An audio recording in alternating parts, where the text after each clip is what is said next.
Welcome to Why Equity Matters Now, from classrooms to kitchen tables. I am Patricia Brown, also known as Miss Ed Techie. You can follow me on Twitter or visit my website at patriciajbrown.com. So let's get started. Why does equity matter now? I want to start off our session with this little quote. If I give my students access, I amplify their voice. If I amplify their voice, I have given my students a choice. If I give my students a choice, I can help unlock their true potential. If I help unlock their true potential, I open up the door to possibilities. The key words for me in this quote is opening up the door to possibilities. So, why does equity matter now? It's no secret that 2020 is a year that will go down in the history books. No one could have ever told us that we would experience the trauma, the chaos, the uncertainty that all 2020 has brought us.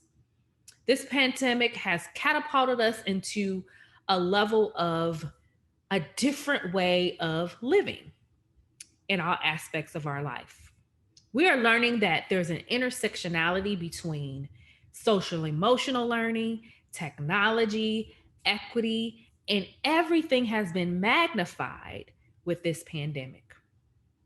Equity has always mattered to me, but because of COVID 19, it has us in a place that equity has expanded beyond anything we could ever think of.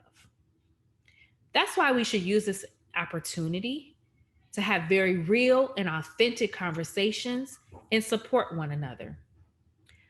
During this current time, I believe that going forward, we should really work to amplify our voices collectively and advocate for equity, advocate for access, and talk about the challenges that we are experiencing and collectively make a commitment to change.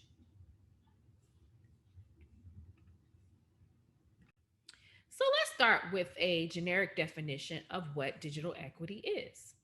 Digital equity is ensuring everyone in our society has equal access and opportunity, knowledge about the possibilities of technology tools, computers, and the internet. In general, I'd like to share with you three ways that you can tackle equity through access and opportunity. I want to explore ways that you can have self reflection, advocacy, and engagement. The first way to tackle equity is to first reflect on your own biases. We all have them, so we need to call them out and recognize exactly what they are. This work starts with you, starts with me. Oftentimes, when we talk about equity issues, we look at it on a more systemic level.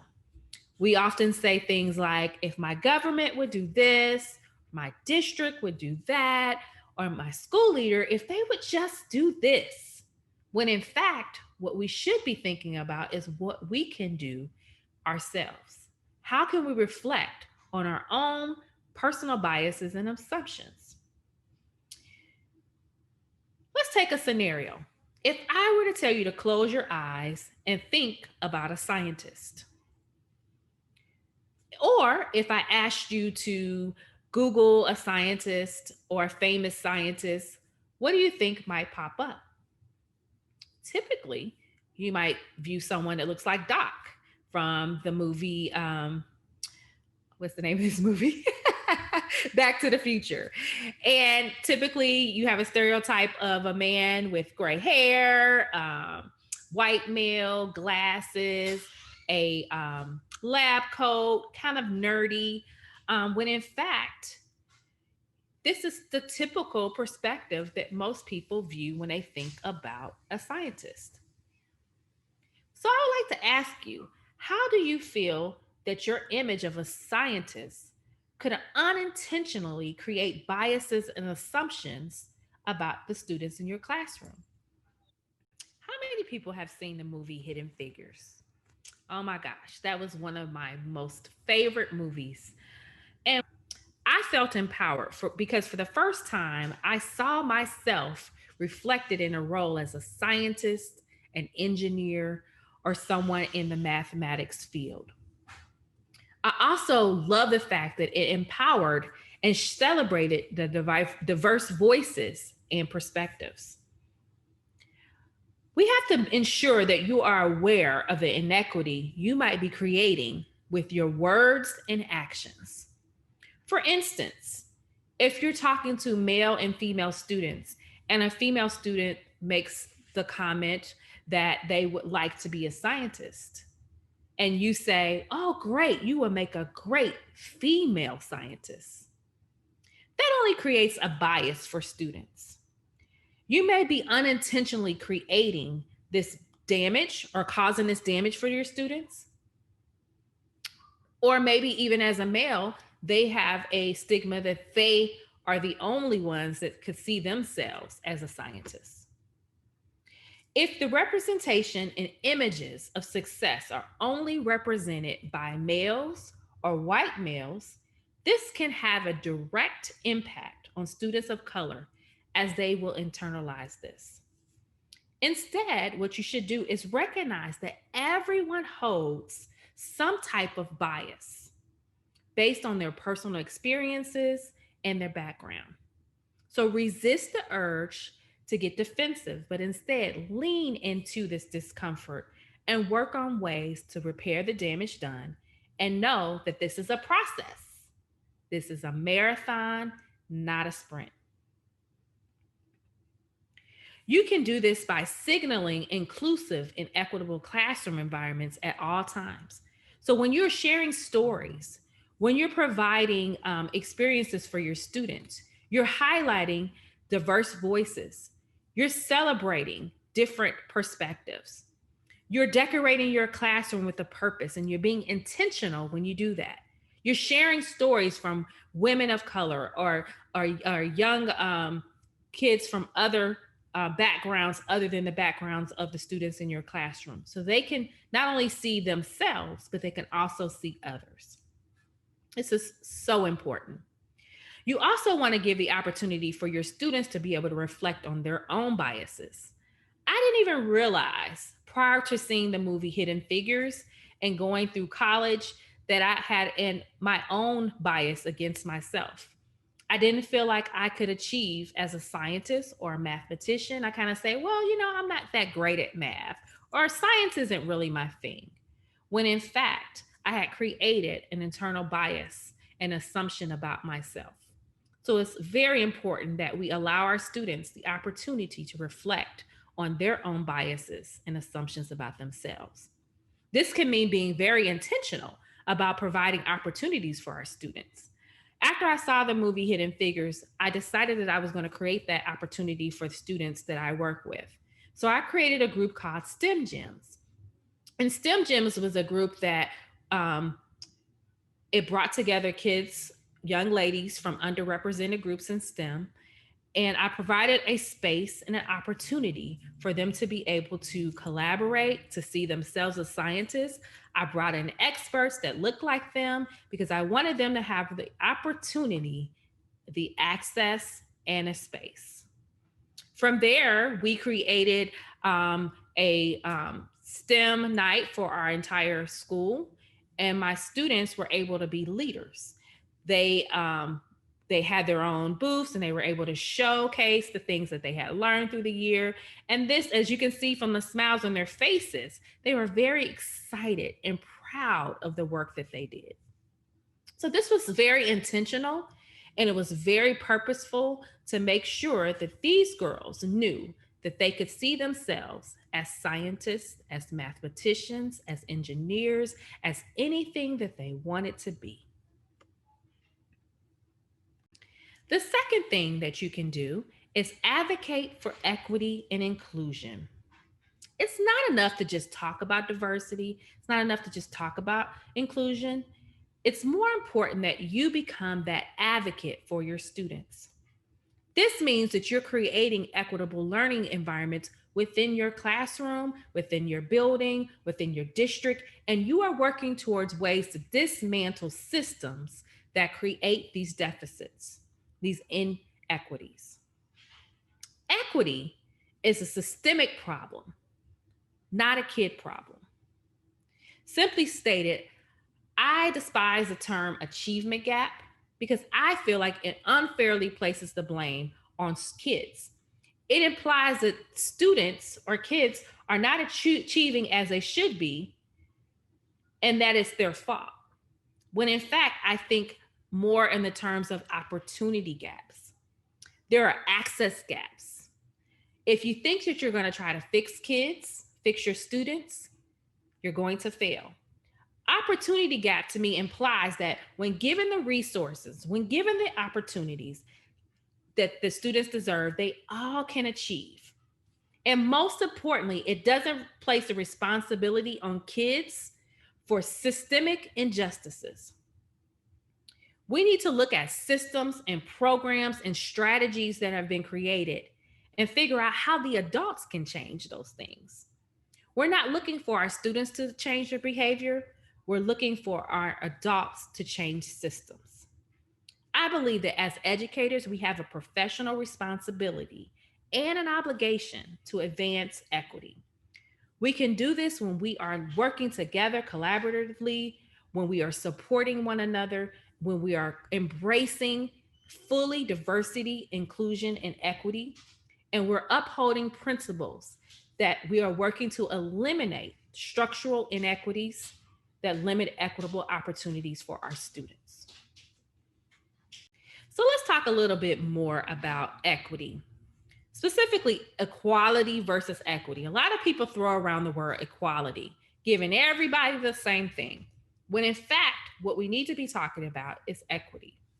I know you've seen this image before, and you know on the right hand side, when we're dealing with equity, you give the smallest person, the extra boxes so they can stand up higher so they'll be able to see over the border.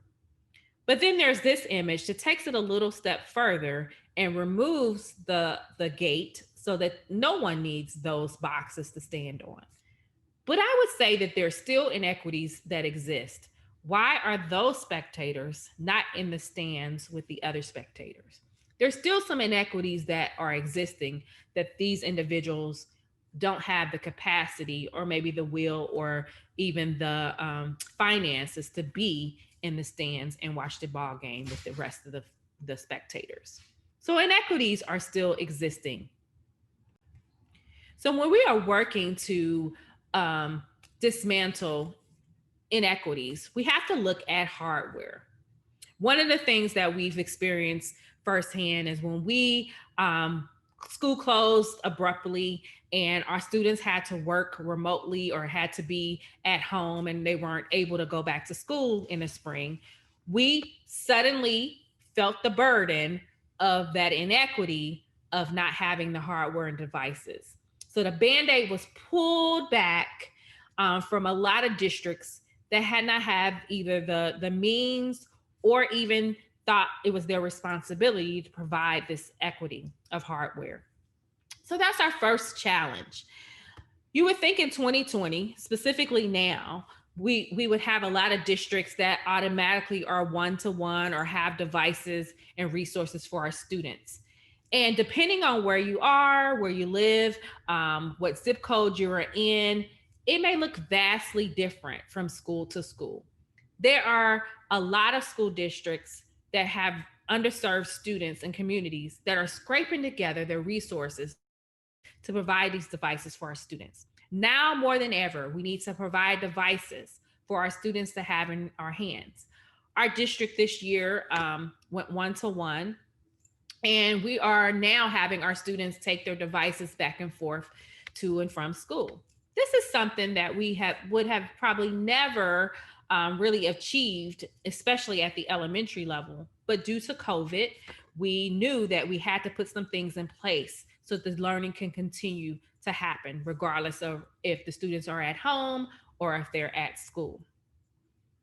I've been shocked by the amount of money that has appeared since COVID-19 has hit.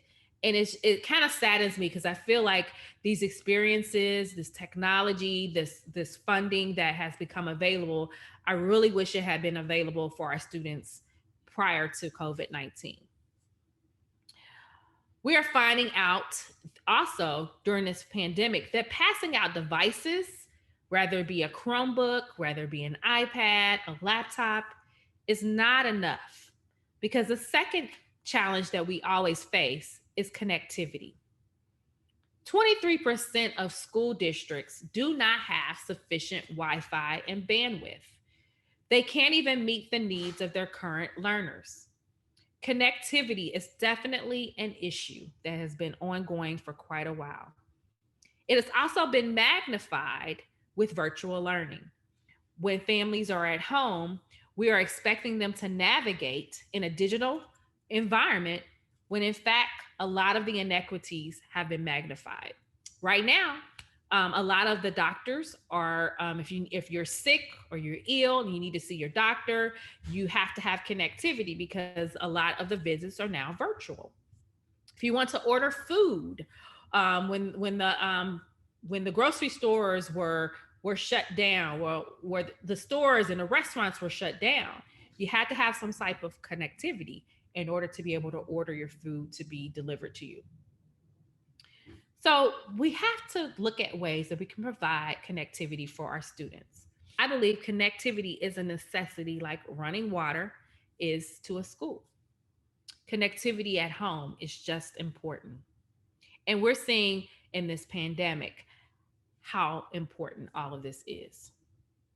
When we talk about infrastructure in our densely populated urban areas and rural areas, we're seeing the most challenge as it relates to connectivity. And sometimes it's not even a financial issue. Sometimes in rural areas, they just don't have the infrastructure and the capacity to have Wi Fi or connectivity. So when we transition from in person learning to now virtual learning, we're seeing that our connectivity can be a challenge. I've heard a lot of teachers complaining about students not having their cameras on in Zoom or Google Meet or Microsoft Teams, and sometimes they don't even realize that possibly the reason that they don't have their cameras on is because of their connectivity issue. So it's super important that we look at ways that we can provide these experiences for our students. If we look at the data, we'll see that 50% of our students prior to the pandemic were unable to complete their homework. I think that number has probably increased since the pandemic. We also know that 77% versus 61% of households found a difference between their internet with the kids between the ages of 3 and 18. We also know that teens from lower income households are especially likely to not have the capacity or have the resources to be able to do their homework. If they only have a cell phone to do their homework, they may not have enough data. They may not have enough uh, bandwidth. They may not have enough connectivity to be able to get their homework done by using a hotspot on their phone. And a lot of times they were unable to do their homework prior to the pandemic because they did not have reliable computer and internet connection. This is super important that we're talking about the inequities that had already existed prior to COVID-19, but are now magnified even further since the pandemic has hit. We also know that roughly 1 in 5 American households only have a smartphone.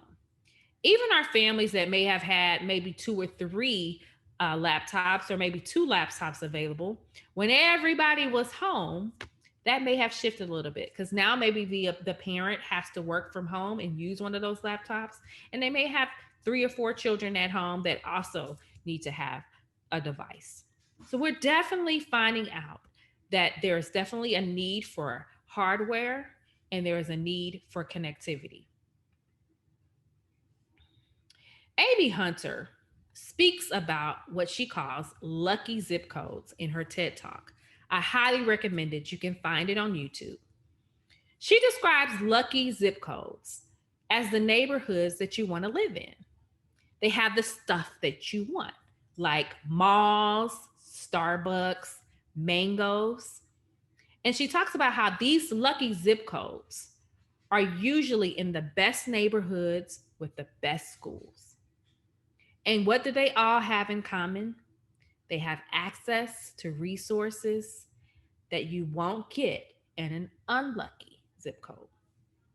I personally have had the privilege to work on both ends of the spectrum, quote unquote, lucky zip code and an unlucky zip code. What I found is in the unlucky zip codes, the lack of resources are definitely there. For 9 years, I worked in a public school where I would go to conferences, I would go to workshops, and I would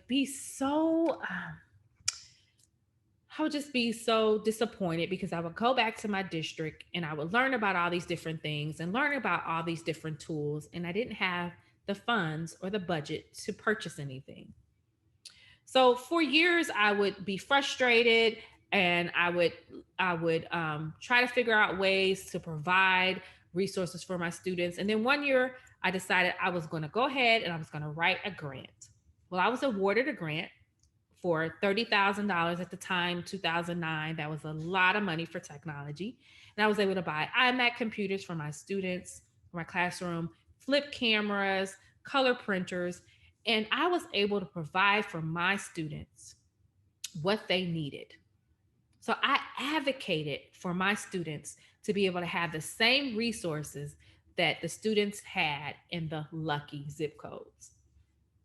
This was very important to me. And it was a game changer, not only for myself, but for my students, because they were able to have access and opportunity to the resources and things that they needed to be successful. Many districts across the country are struggling right now. The quote, a child's course in life should not be determined by the zip code she's born in, but the strength of their work ethic. I think it's so important that we not limit our students by the fact that they may live in a quote unquote unlucky zip code. But in fact, we are advocating and we are providing the opportunities for our students. Remember, that work begins with us. And if we can look at ourselves and decide that we are going to help to dismantle inequities, we're going to do what we can in order to provide those opportunities for our kids. One of the ways that you're seeing that happen is districts are providing Wi-Fi powered buses. They are parking those buses in the communities and they're providing a Wi-Fi for their students so that even if they're at home in their community, they'll have access to connectivity and resources to access the Wi-Fi. So you might say, well, we don't really have the capacity to do the 24-hour connectivity buses. And that is really an extreme. That's something that's not something that a classroom teacher can necessarily do. They need maybe district or statewide support in order to do so. But there's some things that you can do. First of all, you can look at ways to find out what your students need. So starting with a parent survey, asking the right questions, asking your families about their connectivity in their home, asking them what resources do they need. Ask them specifically, what type of connectivity do you have? What type of Wi-Fi do you have? What type of internet? What type of devices do you have access to? And then when you have that information, that gives you an opportunity to be able to take that information and advocate for your students. From there, you see a lot of districts and teachers creating hotspot projects where you're fundraising or you're petitioning your board to provide hotspots for your students. You're looking at ways that you can extend your library hours in your buildings, or you might look at ways that you can create a Wi-Fi access map where you find places in the community where students can go to access their Wi-Fi. Unfortunately, when the pandemic hit and everything was shut down, a few of these options might not have been available, like the Wi Fi access maps and extended library hours. So that's why I feel like it is very important to do those parent surveys at the beginning so that you can have an idea of what your students need. So let's just say you have tackled the hardware issue, the connectivity issue, and now you're wondering what is that third component that you need to advocate for? And that is professional development. So when the pandemic hit, it was very abrupt. We closed schools down really quickly. And I'll be the first to admit it was a complete train wreck. Nobody knew what they were doing, nobody knew what to expect. And we were thrown into a situation where we were forced to have crisis pandemic teaching. I won't call it virtual teaching. I won't call it distance learning in the spring. I will call it what it was, and that was pandemic crisis teaching. We were just trying to survive. We were just trying to make it. We wanted to make sure that we were staying connected to our students, but we were personally dealing with things as educators. So, what I don't want people to do is compare what we experienced in the spring with what digital learning can and should look like for our students. Sometimes I try to find that silver lining. And for me, that silver lining is looking at how we can change how education looks for our students. What you're going to find is our students who have been out of school for a long period of time have found different ways to learn. And so we have to be prepared that when our students come back from their kitchen tables or their desks at home and they come back into our buildings, they're going to be different. And so the way that we teach them is also going to be different. So we need to make sure that when we are creating our lessons, creating our activities, and creating our units, that we are thinking about the things that are important, that every voice matters, that we're making those real life connections with our students. We're being inclusive, we're being authentic, we're sharing stories and images, and we're making sure that we are providing multiple representations. My good friend Ken Shelton calls this TECHQUITY. And TECHQUITY is merging the effective use of educational technologies with cultural, responsive, and relevant teaching experiences to support student development of essential skills. So it's not just about teaching to the test, but making those connections with our students because that's what they're going to need most.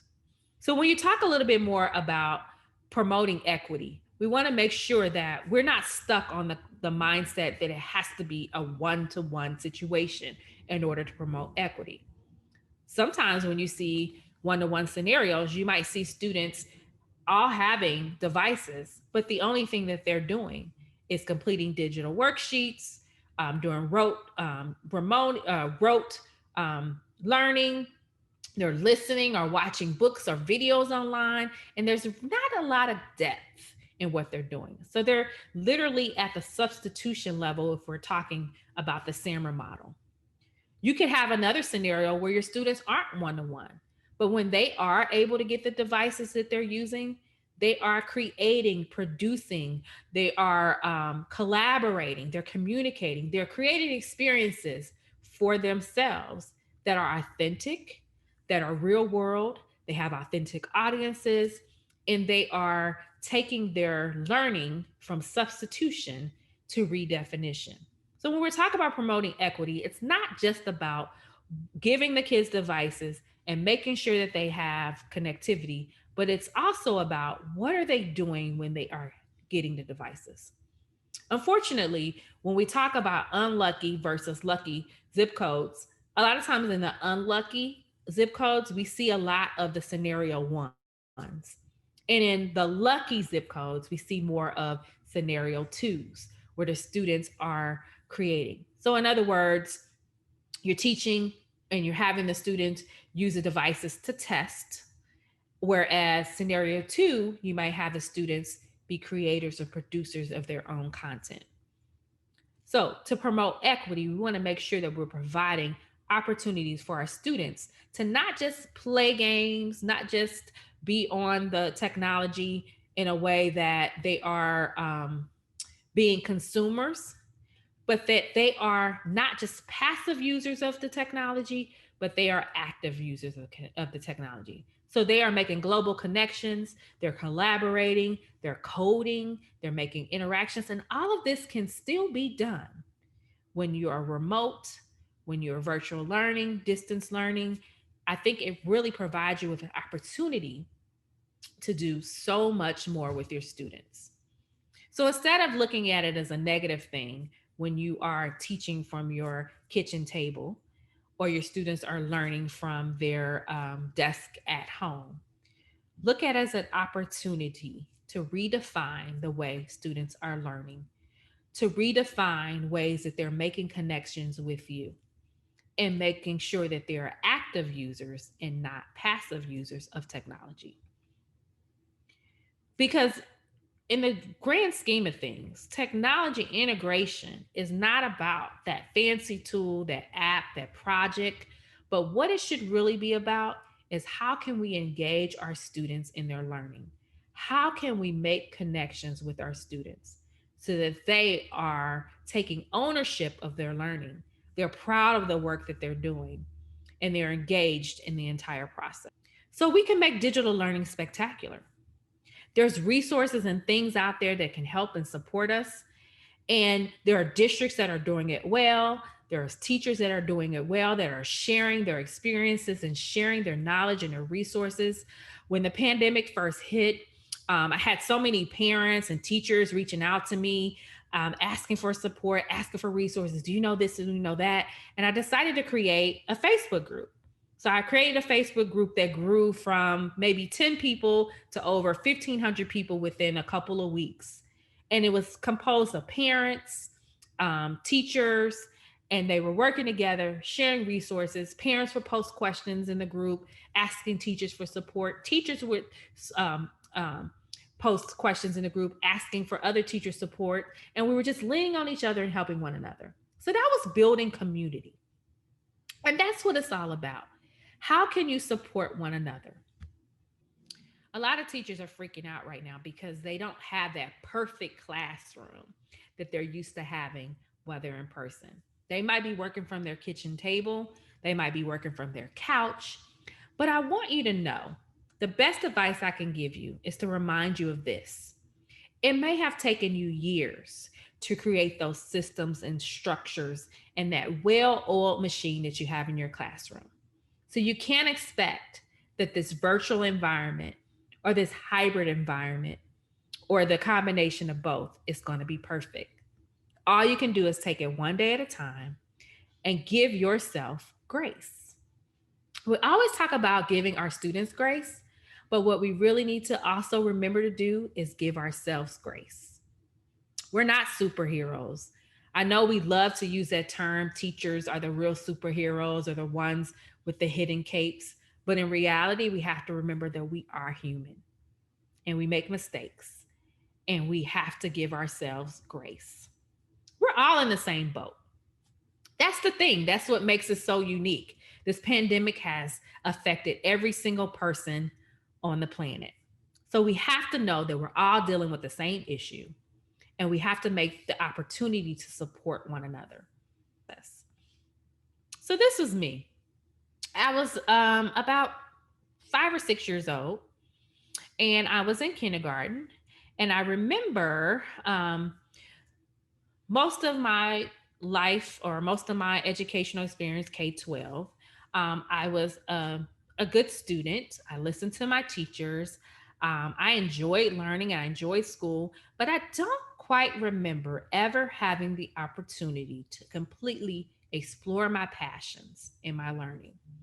I wonder what in 1986 or 85, what that would look like if we were in remote learning or virtual learning. I figure it probably would be a lot of worksheets and maybe coloring and drawing and things of that nature. Of course, we wouldn't have had the technology that we had. But back to the point of engagement, I really wasn't engaged. What I would call my behavior would be compliance. I was a good student. I was a rule follower. So I was going to be compliant with my teacher and do as I was asked to do. There is a difference. Are our students being compliant? Are they engaged? When you think about ways that you are doing your remote teaching or you're on a Zoom, are you more consumed with do they have a camera on? Are they sitting at their desk? Are they sitting up? Or are you finding ways to engage your students? A lot of times you wonder if because they don't have their camera on or because they may not be in an environment that you would consider to be a conducive learning environment, that you think that they may not be able to be actively engaged.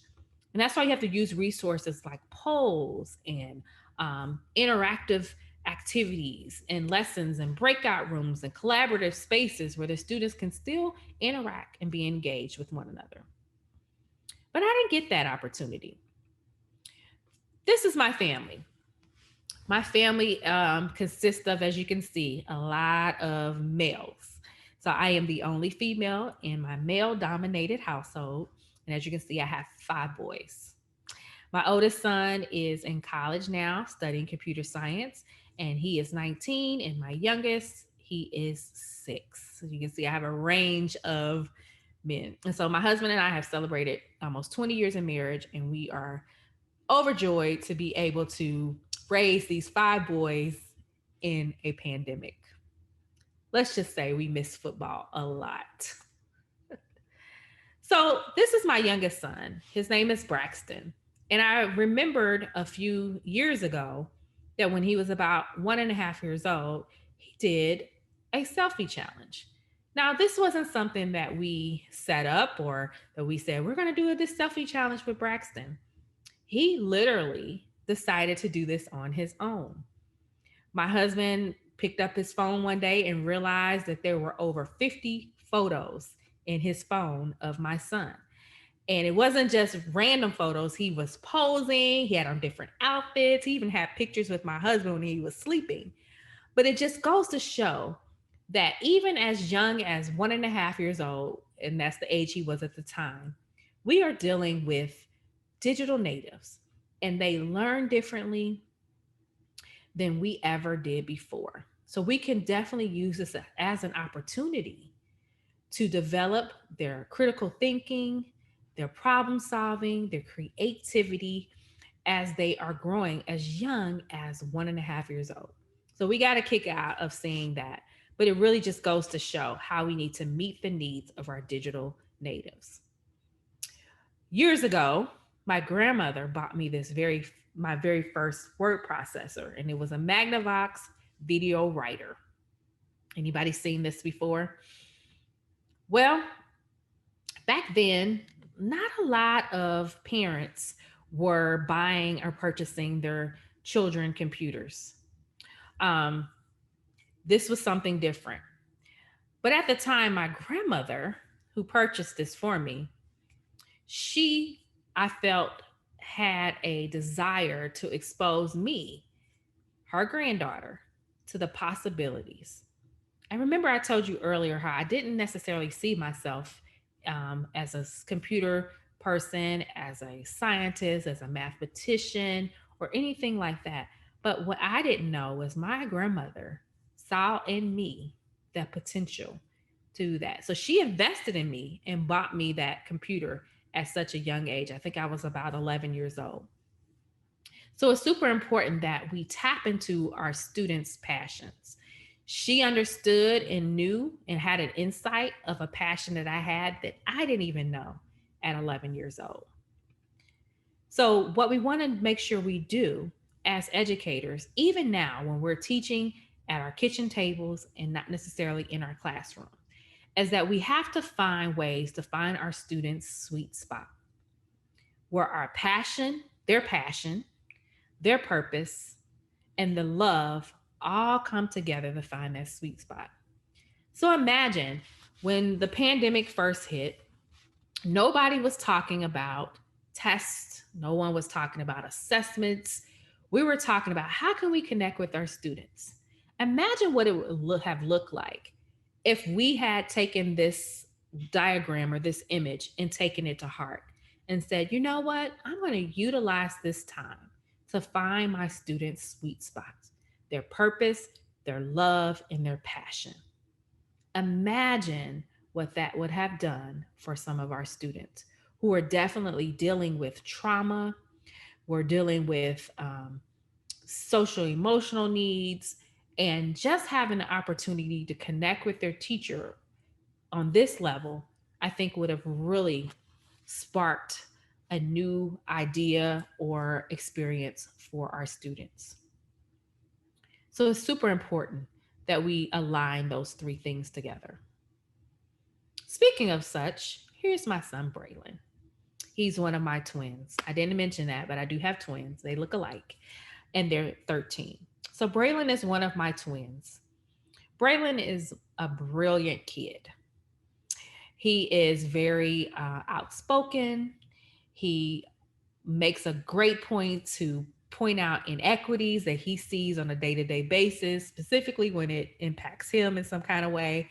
And because we spent a lot of time together, I really got a chance to really tap into some of his passions. Ideally, when you think about what students should be doing when they were learning remotely, you might have had the mindset that, oh, they should be reading every day, or they should be writing every day, or they should be doing something specific that's academic. And we don't realize that we also have other ways that our students can realize their potential. So, in this pandemic, traditional school wasn't a part of what we were experiencing. So, my son decided that he was going to build his own computer. Now, it had nothing to do with his academic classes, but it had everything to do with tapping into his will of creativity, his experience, his passion. So he problem solved, he worked collaboratively with his brother, and they built a computer from scratch. He spent a whole year collecting and buying all the different parts for his computer. And what he learned from this experience is nothing that he would have ever learned from a textbook or traditional classroom. So, although we experienced a lot of inequities, we experienced a lot of trauma and just negative experiences, I will say that the silver lining for us was allowing my son, who's 13 years old, to see himself as a computer scientist, as a mathematician, as a problem solver, as a builder, as an engineer, all of those different ways that he saw himself. So I think it's so important that we allow our children the opportunity and the access to experience the type of joy that my son experienced when he built his first computer. With that being said, we want to be able to unlock the genius in every learner. And we can do that every single day when we tap into their sweet spot and we allow them to have the opportunity. So just because you're not sitting in front of them in a desk in your classroom, you still have the opportunity to unlock the genius in your learner. So it may look different. It may not look like the traditional classroom that you're used to. And so, as educators, we have to think outside of the box sometimes, go against the grain just a little bit so that we can provide these experiences for our students. But I do know the teacher burnout is real. What I know is that this is a time period that we all have experienced firsthand. We've talked a lot about social and emotional needs as it relates to our students, but I am the first to admit that the teacher burnout is real. That stress factor that has bubbled up in our spirits because of the uncertainty, because of the change in the the the abnormal experiences you had as a teacher. And sometimes that stress can relate to our students as well. And we can potentially transfer that energy to our students. We have to think about how we can support one another, how we can support our families, but most importantly, how we can give ourselves the grace and the support that's needed. This honors the importance of educators.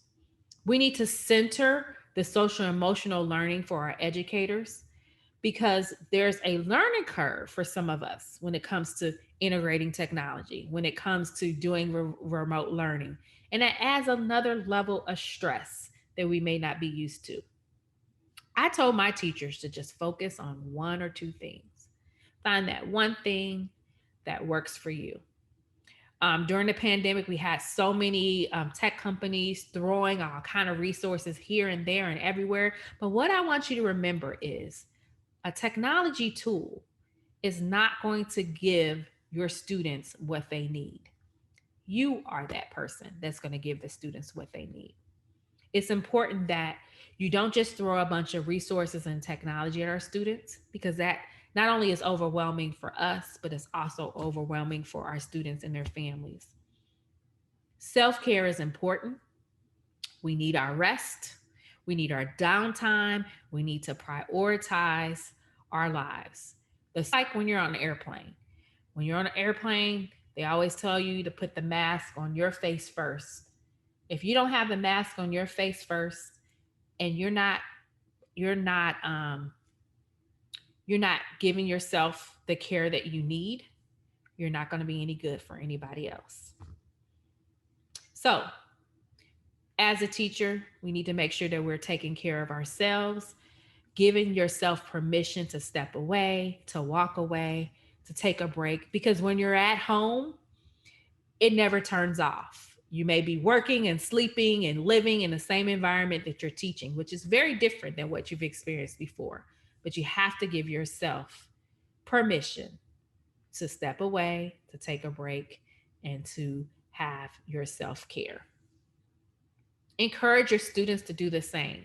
Take a walk, close that computer, shut it down, and give yourself a break. Movement breaks are important for our students, but they're just as important for us as teachers. Our teachers and our students have experienced trauma like never before. So we must make sure that we are taking care of one another. We have to give ourselves grace, give our students grace. We have to remember that we are in a pandemic. You may have some students who are taking care of their siblings. You may have some parents who have lost their jobs that are working from home and also taking care of their students while they're having school at home. So it's really important that we give each other grace, that we give each other support, and we talk about the challenges that we're facing every day and coming together collectively to provide opportunities for our students so that they can be successful as well. One final thought: we want to make sure that we are partnering with our critical partners, which are our parents. They need our support. They need us to let them know that everything is going to be okay with their child. They need to know that we are there to support them, that we are there to support our students' social emotional needs, and we're there to give them what they need in order to be successful. Remember, educators are the point of instruction. No technology tool, no technology resource will ever take the place of an effective teacher. So I'll ask you, what are you going to do to really address the needs of your students?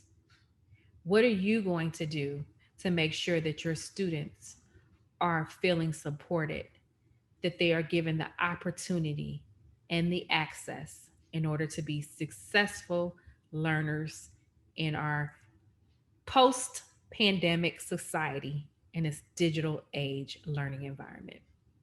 Thank you so much for joining me today. I hope you walk away with ideas and solutions, or even maybe even thoughts that you want to reflect even further on. The key is we want to make sure that we're providing opportunities and access for all of our students, regardless if they live in a lucky zip code or a quote unquote unlucky zip code. Thank you so much.